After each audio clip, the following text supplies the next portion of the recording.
Dzień dobry, witam Was w poranek, który będę wykonywał. Dosyć ciężki akcent rowerowy. Znajduję się obecnie w trakcie leczenia kontuzji, dlatego też muszę wykonywać treningi zastępcze. I dziś czeka mnie jeden z nich, taki, który naprawdę pali nogi dosyć mocno, a mianowicie 40×20 w wersji kolarskiej będzie się działo. Na moment obecny chodzę już bez bólu całkowicie. Jestem w stanie wykonywać ćwiczenia ekscentryczne również bez bólu, więc rokuje to dobrze na moje leczenie. Natomiast tutaj wymagana jest zachowawczość, żeby nie wrócić zbyt wcześnie i żeby nie doznać ponownej kontuzji. Stąd też znajduję się w drugim tygodniu takiego treningu zastępczego. Myślę, że czeka mnie jeszcze jeden, natomiast w tym już podejmiemy próbę jakiegoś lekkiego truchtania.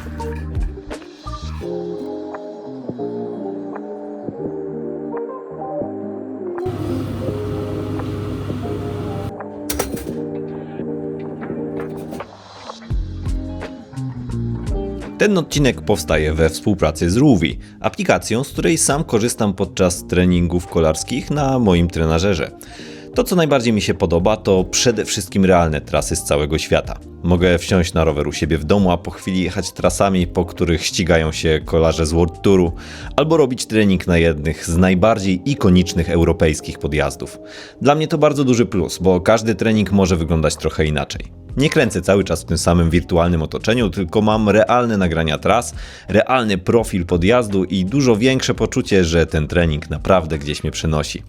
Do tego Ruvi oferuje też zaawansowane funkcje treningowe, więc możesz korzystać z niego nie tylko dla samej przyjemności jazdy, ale po prostu robić konkretną, jakościową robotę treningową. Jeżeli jesteś nowym użytkownikiem, to korzystając z kodu Dominik Tabor albo z linku, który masz w opisie filmu, dostajesz standardowy 7-dniowy okres próbny, a po nim dodatkowy darmowy miesiąc. To daje Ci naprawdę sporo czasu, żeby spokojnie sprawdzić aplikację, przetestować trasy, funkcje treningowe i zobaczyć, czy to rozwiązanie dla Ciebie. A teraz przechodzimy do mojego treningu. Na ten trening wybrałem podjazd Col du Telegraph. Zależy mi, aby te treningi jakościowe realizować w takim terenie, w którym będę mógł też nieco zróżnicować swoją kadencję, ale nie ukrywam, głównie kręcą mnie podjazdy, szczególnie te najbardziej ikoniczne europejskie. Dlatego też najczęściej na te treningi zadaniowe wybieram właśnie takie podjazdy. Jestem też dzięki temu pewny, że będę mógł popracować na różnej kadencji, trochę bardziej siłowo, bądź trochę na szybszej kadencji, dzięki czemu będę też uzyskiwał znacznie bardziej zróżnicowane efekty treningu. Wykonując ten trening 40×20, oczywiście możemy ustandaryzować go naprawdę na różne sposoby. Dlaczego go lubię? Bo można nad nim naprawdę uzyskać tak zmienne adaptacje treningowe, że możliwości jest co najmniej kilkanaście, czy też nawet kilkadziesiąt. Zaczynam jednak od prostej, spokojnej rozgrzewki, czyli takiej rampy, na której poruszam się z coraz większymi mocami, takimi co 3 minuty, tak aby nieco pobudzić organizm do silniejszej pracy i żeby podbić tętno na nieco wyższy poziom. Korzystam na tych treningach zadaniowych często z trybu ERG, po to, aby idealnie trafiać w moc. Natomiast jeśli jest to luźna jazda, jeśli nie robię nic zadaniowego, wtedy oczywiście korzystam z jazdy swobodnej i wtedy sam sobie steruję swoimi przerzutkami tak, aby uzyskać zakładaną moc. Tutaj cenię sobie właśnie ten stały output mocy i to, że mogę później w bardzo laboratoryjnych warunkach popracować sobie właśnie na konkretnych intensywnościach. Tutaj dążę do tego, aby, tak jak wspomniałem, spowodować sobie rozgrzanie organizmu i dążymy do tego, aby wykonywać sobie właśnie stopniowe, od takich powiedzmy strefy pierwszej do strefy trzeciej 3-minutowe wysiłki. Dzięki temu jesteśmy pewni, że uzyskujemy stopniowe, coraz lepsze adaptacje i przygotowanie do treningu. Jak widzicie, ja tutaj poruszam się w mocach od 190 około watów do 285 watów. Przy moim FTP, które, uwaga, będziecie mogli zobaczyć również właśnie na tym kanale. I jeśli się tylko już pojawi, to link do niego będzie tutaj właśnie w tym filmie. Natomiast ja swoją drugą strefę kończę gdzieś mniej więcej na 276 W. Poruszam się tutaj właśnie coraz mocniejszymi odcinkami. Czuję się na tym treningu akurat dosyć dobrze. Jak widzicie, tętno też jest w normie, nie skacze zbyt wysoko. Stopniowo przesuwając się właśnie do tej trzeciej strefy, dążymy później do tego, aby zrobić sobie krótki taki odpoczynek i następnie przejść już do następnych odcinków, czyli właściwego treningu 40×20.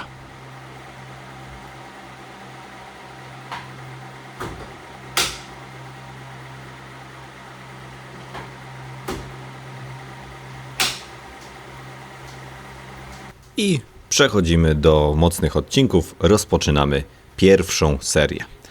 Jakie jest ogólne założenie takiego treningu 40×20? Mocny odcinek jedziemy zazwyczaj z mocą w zadanej strefie treningowej, tak aby skumulować jak największą ilość łącznej pracy właśnie na takich intensywnościach. Natomiast przerwę, czyli w tym przypadku 20 sekund, bądź w przypadku treningu 30×15 15 sekund, jedziemy z mocą mniej więcej 50% FTP. I tak jak wcześniej wspomniałem, można na tym treningu realizować różnorodne założenia. Po pierwsze, jest to świetny trening progowy. Tutaj wtedy trzeba nieco zmniejszyć moc, którą wykorzystujemy na odcinkach on i przytrzymać czasami nieco wyższą moc na odcinkach typu off. W moim przypadku akurat byłoby to jazda z około powiedzmy 105-110% może FTP i później jazda z mocą około 60% FTP na odcinkach off i to dałoby mi taką właśnie pracę około progową. Byłbym w stanie utrzymywać kwas poniżej 4 mmol. Celowo mówię tutaj o odcinkach jechanych na moc i dlatego też właśnie aplikacje i trenażery umożliwiają taką dokładną kontrolę mocy. Dzięki temu jesteśmy pewni, że niezależnie od tego, jak danego dnia wygląda nasze tętno, pobudzenie, stres, jesteśmy w stanie generować właśnie taką samą ilość mocy. Ja tutaj akurat w tym treningu nie dążyłem do treningu progowego. Dążyliśmy z trenerem tutaj do wykonania treningu tolerancji kwasomlekowej, czyli o zwiększającej się intensywności. Jedziemy tutaj ponad progiem i kumulacja tego czasu ponad progiem daje nam też nieco wyższe zakwaszenie. Tak jak zobaczycie później, tutaj to zakwaszenie zawierało się w granicach między 5,7 a 10 mmol, czyli wszystko tak naprawdę ponad progiem, a każdą kolejną serię jechałem nieco mocniej. Widać, że tą pierwszą serię jadę też jeszcze dosyć zachowawczo i ten mój organizm nie ma większego problemu z utrzymaniem właśnie takiej intensywności. Tętno zazwyczaj poruszało się tutaj w granicach maksymalnie do 160, więc jak na mnie dosyć nisko. Natomiast ja jechałem tutaj właśnie z mocą około 120% mojego FTP. Dlaczego około? Dlatego, że było to jeszcze przed testem, który wykonałem później, więc nie wiedziałem, jakie to dokładnie będą zakresy mocy. Co jest dużym plusem tego treningu, to fakt, że nie jest to ciągły wysiłek, który często dla wielu osób jest na samym początku żmudny, jest na samym początku bardzo utrudniony, tylko jest to wysiłek taki właśnie interwałowy. Jednocześnie badania, które mamy obecnie dostępne, pokazują, że właśnie taki dzielony wysiłek, czy to wysiłek progowy, czy to wysiłek nakierowany na VO2 max, ma często znacznie większą efektywność niż jechanie bardzo długich odcinków. Przede wszystkim dlatego, że pozwala skumulować większą ilość łącznej pracy w danej strefie czy w danej intensywności bez jednoczesnego zmęczenia tak silnego układu nerwowego. Dlatego też ja bardzo lubię 40×20 czy też 30×15, chociaż w ułożeniu takim, w którym realizujemy to kwasomlekowo, ten trening naprawdę potrafi mocno dać nam w kość. Jak widzicie jednak, ja jestem ogólnie fanem, można powiedzieć, treningu kolarskiego i nawet okres kontuzji, w której teraz nagrywając ten odcinek się znajduję, jest dla mnie świetnym momentem do tego, aby popróbować nowych rzeczy, aby sprawdzić, jak ten mój organizm reaguje na nowy wysiłek, jak ten mój organizm reaguje na to, jak bodźcujemy go kolarsko. Przerwy pomiędzy takimi odcinkami czy pomiędzy seriami ja akurat robię około 3-minutowe, można je wydłużyć nawet do 5 minut, tak aby umożliwić regenerację, spadek ilości kwasu i akurat w moim przypadku zależało nam na kumulacji tego kwasu mlekowego, dlatego każda kolejna seria, jak zobaczycie, była jechana nieco mocniej i każda kolejna seria dawała nam nieco wyższe tutaj adaptacje. Kwas po pierwszej serii u mnie wyniósł 5,7 mmol, a więc tak jak chcieliśmy, czyli na początku lekko ponad progiem.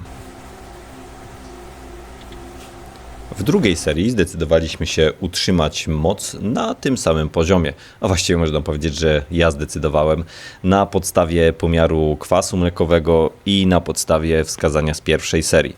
Było to już ponad progiem, więc nie chciałem zbyt mocno przesadzać, nie chciałem też bardzo szybkiego skoku poziomu kwasu mlekowego. Chciałem, aby ten wysiłek odbył się przede wszystkim w takim zakresie, który będę mógł utrzymać też do samego końca, jadąc też w sposób wysokojakościowy. Staram się zazwyczaj utrzymywać tutaj na takich odcinkach nieco wyższą kadencję, natomiast też ze względu na specyfikę mojej dyscypliny docelowej staram się robić te wysiłki jednak na stojąco, ponieważ to bardziej odpowiada biomechanice tego, jak poruszamy się właśnie w trakcie biegania, szczególnie pod górę. A właśnie tego typu treningi potrafią nam dać również bardzo fajne adaptacje w momencie, w którym właśnie nie możemy biegać, czy w którym znajdujemy się w okresie leczenia kontuzji, w którym chcemy realizować jednak jakąś intensywność i akcenty, jesteśmy w stanie zrobić to właśnie za pomocą takiego treningu.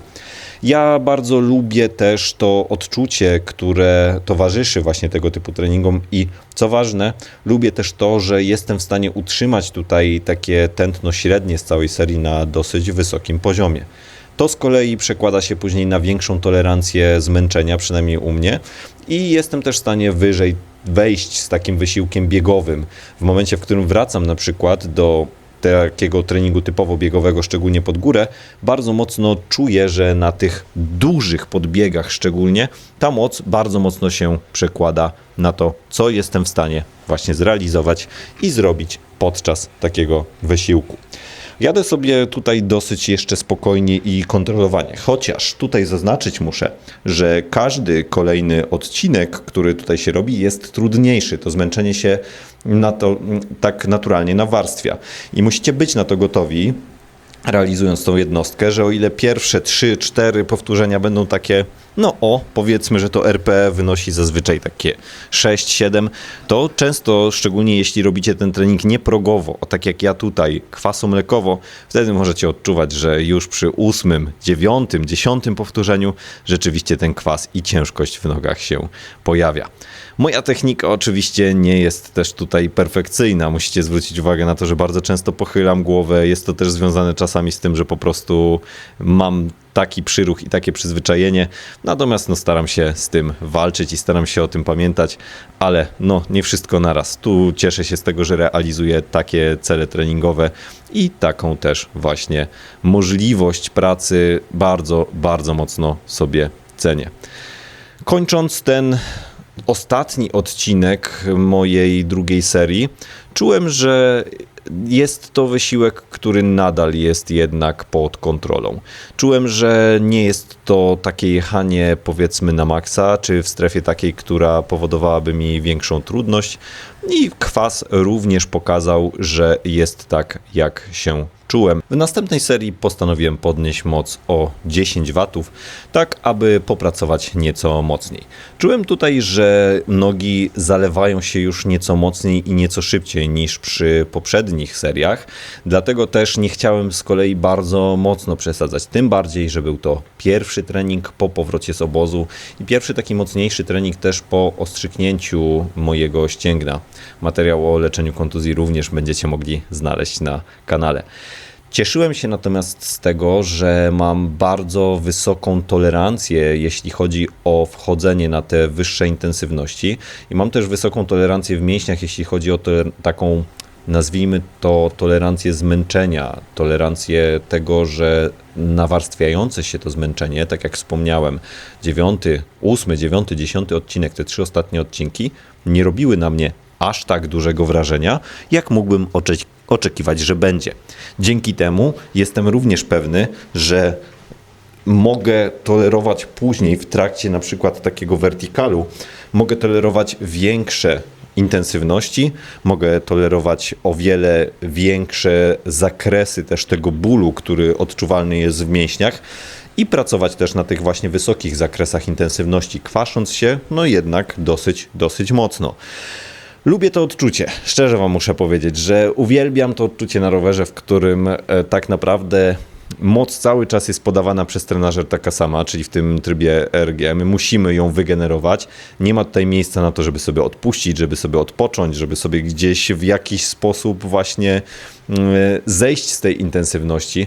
A to bardzo mocno, przynajmniej u mnie, przekłada się też właśnie na wspomnianą tolerancję tego zmęczenia mięśniowego. Kwas po tej trzeciej serii pokazał już ponad 10, z czego byłem dosyć zadowolony.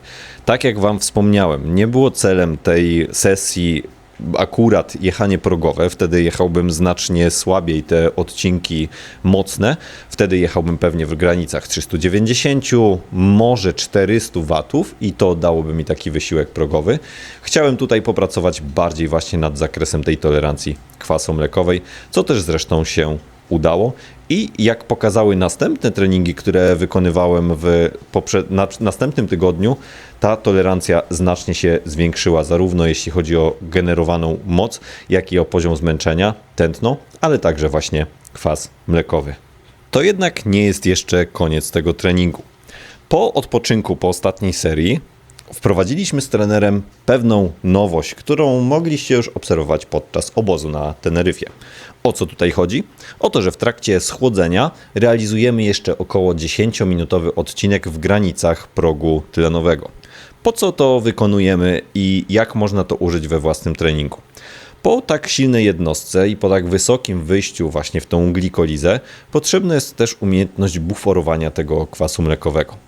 Wyobraźcie sobie sytuację, w której w trakcie biegu górskiego robicie bardzo mocny odcinek podbiegowy, przykładowo chcecie oderwać się od rywala, bądź po prostu popracować mocniej tutaj, gdzie jesteśmy w stanie też użyć większej siły mięśniowej. Często powoduje to wyjście ponad próg i spowodowanie narastającego zakwaszenia, co w przypadku długich wysiłków jest totalnie niepożądane, a przynajmniej nie jest pożądane to, aby cały czas kumulować ten kwas mlekowy, czy też kumulować mleczan ogólnie, będąc bardzo precyzyjnym. Dzięki przyzwyczajeniu organizmu do tego, że poruszając się w granicach progu tlenowego, co u mnie wynosi około 4 W na kilogram masy ciała, jesteśmy w stanie sobie taki kwas właśnie zbuforować, to daje nam to dosyć sporo pod kątem możliwości późniejszej rywalizacji. Wiadomo, że robimy to normalnie w sposób biegowy, natomiast na rowerze również takie założenie mamy. Chcemy poruszać się dosyć szybko i dosyć mocno. Powiedzmy, że jeśli mówimy tutaj o bieganiu płaskim i płaskich na przykład przelotówkach, to u mnie takie tempo powinno wynosić między 3,45 a 3,35 na kilometr. Jednocześnie mając tą możliwość przywracania organizmu do stanu równowagi.